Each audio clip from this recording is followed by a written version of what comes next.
Jamal is still asleep while his mother's screaming about how she will be working late and that he will have to take care of himself for dinner. Jamal hears his mother but doesn't respond to her yet as he is still in his bed. His mother reminds him that he said he wanted to get up by 7:30. Jamal suddenly realizes that he has to be somewhere, so he gets up and leaves. An old man stares at the young men on the basketball court playing through his window using binoculars. Like Agent 007, he observes his domain with unshakable calm and razor-sharp focus. Jamal shows up late to the court and joins them. Jamal shows off his basketball skills on the court by scoring continuously. They see a man coming out of a car near them holding a box with a bunch of stuff. One of Jamal's friends claims that he is bringing something for the guy from the window who always watches them play, but they have never seen what he looks like. They talk about the guy from the window in school, and one of the guys claims that his father saw him 20 years ago. My dad saw the window, man, about 20 years ago. Another guy claims that he heard that the guy killed somebody, and that's why he has to stay inside all the time. You killed somebody, that's why you have to stay inside now. One of the guys tells them that he used to know a girl that lived below the window, and she told him that she heard several tapping sounds of a knife. And one day, while they were on the phone, she started screaming, and the phone got hung up. That was the last time he heard from the girl. And before she can even hang up, the phone disconnected. And that was the last time we seen Shuri. His friends make fun of history because they all know the girl for being a drug addict who has had several episodes. Come on, man. Yo, you know that girl's a crack hole. Nah.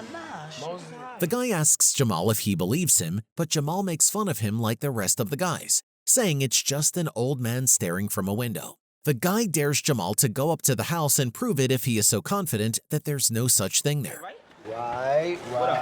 Whatever, man. I'll go up there. Yeah. The rest of his friends also dare Jamal to do the same, so Jamal agrees to prove his point. While at school, Jamal writes down in his notebook often, but doesn't show it to anybody. Jamal stares at the window where the secret man lives and wonders while playing basketball on the court. Jamal's mother is called by one of Jamal's teachers to discuss Jamal's assessment test scores. Jamal's mother was not aware that Jamal had taken an assessment test. The teacher tells her that Jamal's test results are remarkable. Jamal runs into his older brother while trying to get in a basketball game, and his brother gets him tickets for the game after hearing about his test results, but tells him to go straight home after the game. Game is over, so you need to take your ass straight home. After the game, Jamal and his friends decide to sneak into the mysterious man's house. Some of his friends are hesitant about the plan, but Jamal assures them he can do it while they wait for him outside. They agree and tell Jamal to bring something from the house as proof. Jamal climbs up the emergency exit and sneaks into the house using the window. He walks slowly and opens a door to find a ton of books on the table and multiple TVs playing. He roams around the house and finds a knife, so he puts it in his backpack as a souvenir. He looks at all of the books on the shelf, but when he turns around, the man is sitting down in front of him, staring at him. So Jamal runs out to his friend without even carrying his backpack. Jamal and his friends run away as the man shouts and curses them out. Jamal returns home empty-handed, and his mother asks him where his backpack is. He tells her that he doesn't know where the backpack is. Don't know? What do you mean you don't know? Jamal goes to the court to play some basketball with his friends. They talk about what happened last night and ask him what was in his bag. I'm not talking about the damn bag. Jamal sees his backpack hanging on the man's window and sees a man with a car who usually brings stuff to the man who lives there. Jamal approaches a man and strikes up a conversation about his car, sharing everything he knows. World War II, 14 cylinders, 2,300 horsepower. The man listens nervously and soon walks away. No problem, man. Suddenly, Jamal's backpack is tossed down from a window. At home, Jamal finds his notebook covered in the man's handwritten commentary, some praising, some harshly criticizing his work. Though upset, Jamal is intrigued by the man's apparent expertise. This unexpected critique leaves Jamal both unsettled and fascinated. The comments, sharp, insightful, and oddly personal, suggest a mind both brilliant and unstable. He begins to wonder who the man really is and whether wisdom can sometimes come from the strangest of places. What began as annoyance slowly turns into admiration.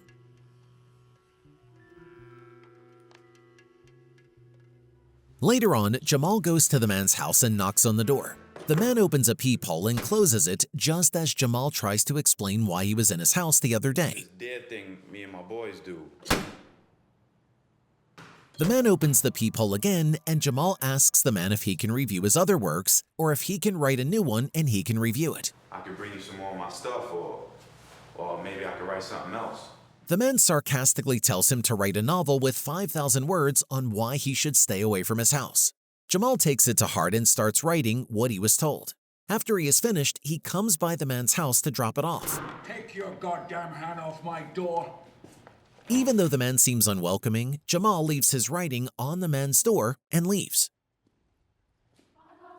At school, Jamal is called to the principal's office. When he walks in, he sees his mother and another man waiting for him. The principal tells him after his test scores there has been some interest from private schools and introduces them to a man. The man represented a famous school, Mailer Callow. Mailer Callow? That's right. The school shows interest in Jamal and asks him if he would like to attend the school on a scholarship. That we could ever pay for this. We're not asking you to. They also ask Jamal if he was open to playing basketball for the team after evaluating his play from last year once he joined the school. We won't be disappointed if you choose to play. They ask him to come out for a couple of days, take a look and think it over. The man from the window watches them as Jamal and his mother have a conversation with the guy. Jamal goes to the man's house and sits on the stairs. The man then opens the door and tells him to come in. He is an old man who seems to be reading most of the time, as his house is covered in multiple books. He asks Jamal about the man in the car. Jamal tells him he is from a private school that offered him to study there for free. Jamal then starts telling him about his family history and how he started writing. But that's when I started writing. What's your name? The man makes rude remarks about Jamal's race and writing as if testing his patience. He then hands Jamal a copy of his 5,000-word piece covered in sharp, unfiltered commentary. The next day, Jamal takes the train to Mailer and starts to sense he may be a little different from the people there. The quiet realization stirs something in him. The contrast between the man's harsh provocation and the unfamiliar environment in Mailer pushes Jamal to reflect more deeply on who he is and how he fits into the world around him. When he arrives at the school, he is approached by a girl named Claire who is asked to show him around. Claire tells him the rules and the regulations in the classes and about the teachers. She explains which teachers are strict and which ones are more easygoing, giving him little tips on how to make a good impression. After showing him around the school, Claire and Jamal say goodbye in the hopes of seeing each other the next day at lunch. As she walks away, Claire turns and gives him a small wave, and Jamal, feeling a bit more confident about his new environment, returns it with a grin. He looks forward to lunch tomorrow, wondering what conversations might await them. Jamal returns to the old man's house to ask him if he can continue reading his writing. Jamal tells the man what people outside say about him because he stays inside all the time. Jamal starts asking the man questions about the soup and his personal life. The man tells Jamal to stop asking personal questions. When Jamal presses him about the rude remarks, the man says he was testing his tolerance. He adds that he knew Jamal would come back and that he'd end up at the private school because he wasn't sure what he truly wanted in life. Jamal is left wondering if the man's harshness was a twisted form of mentorship, challenging him to confront the uncertainty he had been avoiding. Jamal joins the private school and starts playing basketball. During a game, a fellow player targets him with hostility, but Jamal does his best to stay focused. Later, he tells Claire, who dismisses the guy as a rich senior craving attention. She's working on a book by the famous author William Forrester. When Jamal sees the author's photo, he leaves in shock. I forgot something. I gotta check up on something. Jamal researches William Forrester in the computer lab and realizes the old man is the author. Mr. Forrester was unavailable for comment. He returns to confront him. And though William doesn't deny it, he refuses to discuss his past. You're the author. He asks Jamal to keep it a secret, and Jamal agrees. In return, William offers to mentor him, on the condition that Jamal never asks about his life or why he only wrote one book. Jamal accepts and leaves. Good. And good night. Jamal's teacher announces that this year's writing competition has been scheduled. The bell rings, and before Jamal gets out of class, the teacher, Mr. Crawford, calls him and tells him he has to improve his work based on his records from his previous school. Crawford tells him he will have to impress him with his next work or tell him if he should treat him as someone who is only here to play basketball. Jamal doesn't say anything and walks away after Crawford is done speaking. One of his classmates tell him that he did the right thing by not saying anything to Crawford, because students who say something to Crawford don't stay long after that. We didn't say anything. It's the ones that do that run into trouble. Jamal tells William they have been talking about his book at school. He also tells him Crawford's opinion on his book. William listens quietly, his expression unreadable. When Jamal finishes, William asks for Crawford's full name and remains silent for a moment, his eyes narrowing slightly as if deep in thought.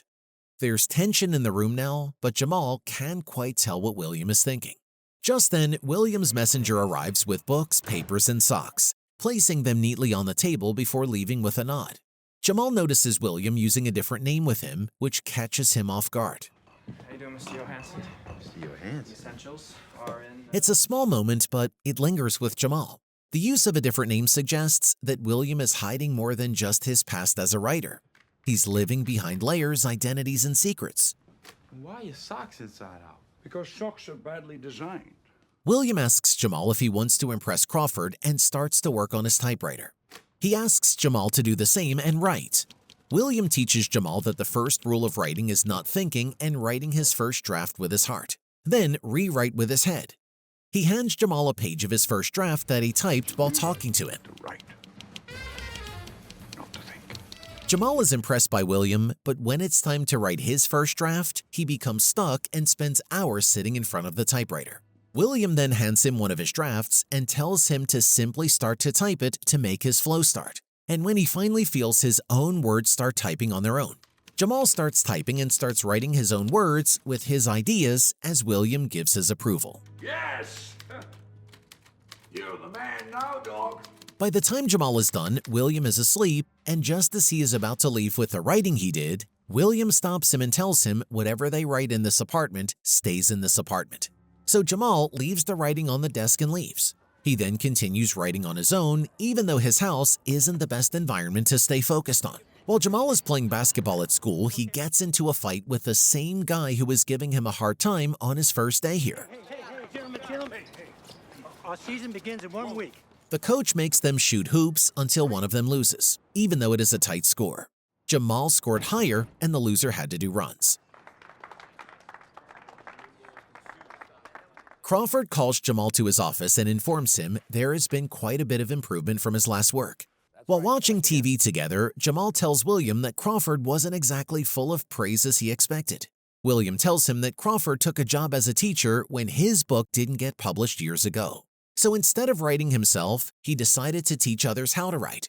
He tells Jamal that he should take Crawford's words as a motivation.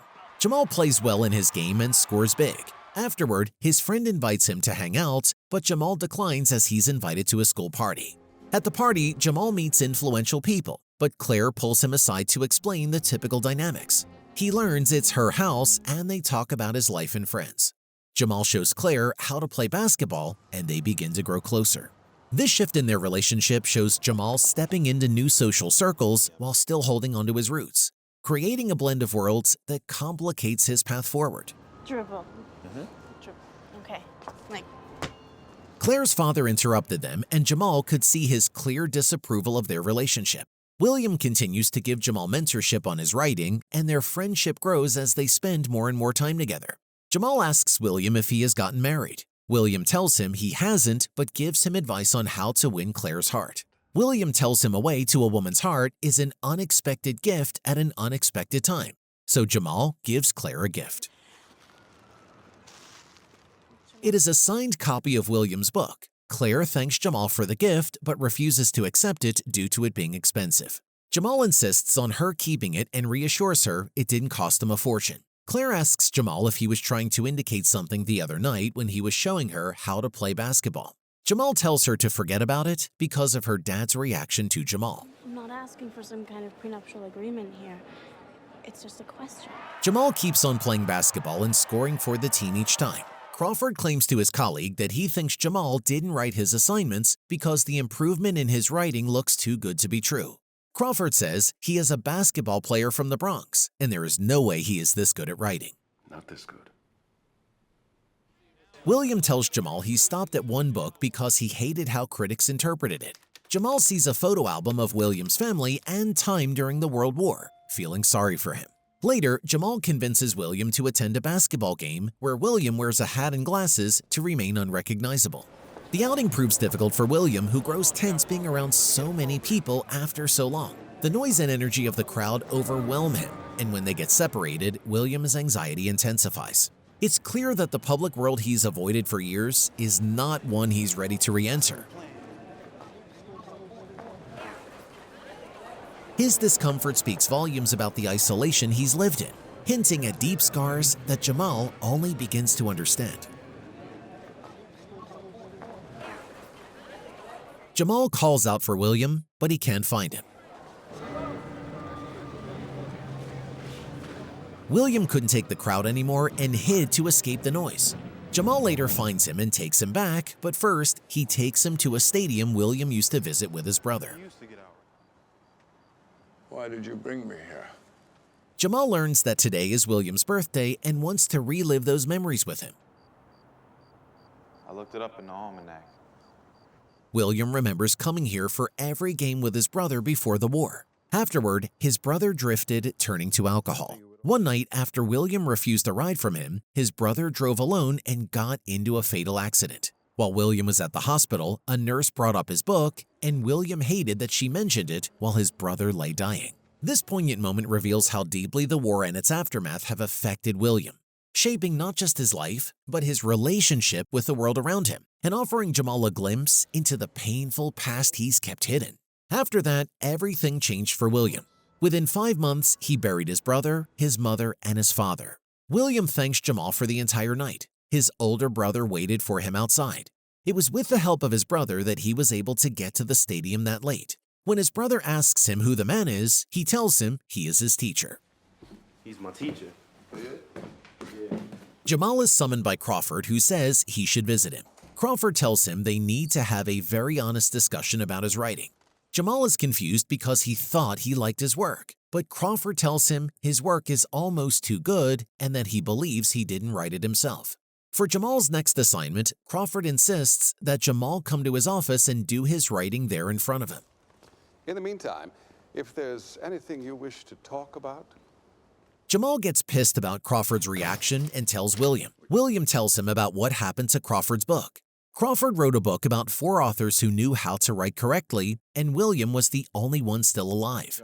Crawford convinced the publisher to publish it, but before he could, William called this publisher and other publishers, saying he was in the process of writing a second book. If they wished to bid on it, they should drop Crawford's book. Jamal starts writing in Crawford's office, but can't come up with anything. So he picks up the writing he made in William's house and submits it, even though William says he can't. Ladies and gentlemen. Jamal and Crawford get into a heated argument during class after Jamal corrects Crawford's grammar. Crawford feels challenged by Jamal as he answers all of his questions and embarrasses him in front of his students. Man is the only animal That blushes. Or needs to. Crawford gets upset and asks him to leave his class immediately. The next day, Jamal gets a call from the principal's office to clarify some points concerning his submission. They asked him if he wants to credit any source material or acknowledge any other writer when turning in his assignment. Do you wish to do that? Jamal tells them it is his original work. Crawford then shows Jamal writing in the Times with the same name as Jamal's piece, written by William Forrester. Not only is it the same title, but the first paragraph also appears to be the same. They ask him if he has the author's permission or if he has another explanation. Have you some other explanation? No. Jamal denies everything and takes full responsibility. Crawford tells him the matter will be further discussed by the board and his fate will be decided, whether he will be kept on probation or get his scholarship taken away. They, however, give him an option to write a letter of apology for his classmates and read it in front of the class. Jamal tells them he will not be doing such a thing and prepares to take his chances at the board's meeting. Crawford then leaves the room, telling Jamal not to question him again in front of his class. Please return the pen when you've finished.